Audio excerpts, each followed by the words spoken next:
So if you want to get control of the illegal immigration problem, you have to stop the bleeding. You have to stop so many people from coming here illegally in the first place. And that means undoing everything that Kamala Harris did practically on day one of the administration.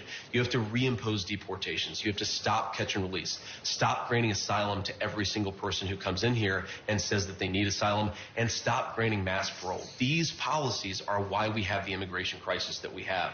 So I think focus on fixing the problem. Before we even fix the problem, we've got to stop the problem from getting worse. And one thing about the convention that I think they couldn't wash off, and they're trying, and with this new TV ad from Kamala Harris, there's just a complete ignoring of the fact that she's the sitting vice president, that she's been at the center of American public affairs for a number of years, that she has a voting record, that she has public statements, and that she has a record for the last 3.5 years. I don't know how they plan to cure that. I suspect at some point she's going to have to look into a television camera and answer this question. Can you name one or two things that you think Joe Biden has done wrong? And she's going to have to decide whether to answer that question or not. It's hard because the most consequential decisions he made, she was either the last person in the room on Afghanistan, her words, or she went up to the Senate and cast a tie-breaking vote. So I don't know how she's going to break with him, but if she wears him for the rest of the election, it will be very difficult to win. Whatever the real number is, it's way too high, right? It's millions upon millions of illegal immigrants that have come in just since Kamala Harris became the Border Czar a few years ago. She was put in charge of the root causes of migration.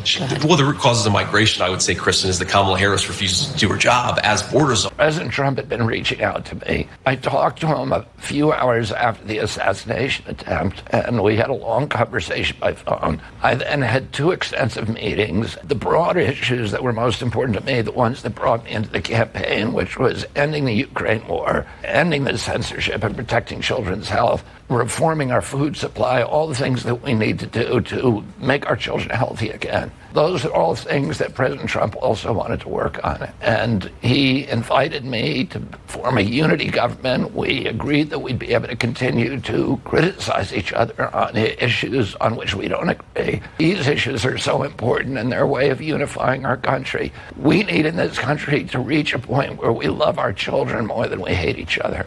You were there for the big moment. Talk to us about how you think it will affect the race in Arizona. The energy in that room was just incredible. And this just shows you how welcoming our movement is. America First, the MAGA movement, whatever you want to call it. We welcome everybody. This is not called the Republican First movement. It's called the America First movement. And so when he decided to step out and jump in and endorse President Trump, he is welcomed with open arms. This movement is about bringing back safe streets, bringing back national security that keeps our cities and towns and our country safe. It's about quality education for our kids. And, you know, he added a couple of things that I thought were important. It's about making America healthy again, making our children safe again. And so I think it's a perfect addition to our movement, and we welcome him. And we also welcome disaffected Democrats who are looking at what happened at that convention and seeing a coup.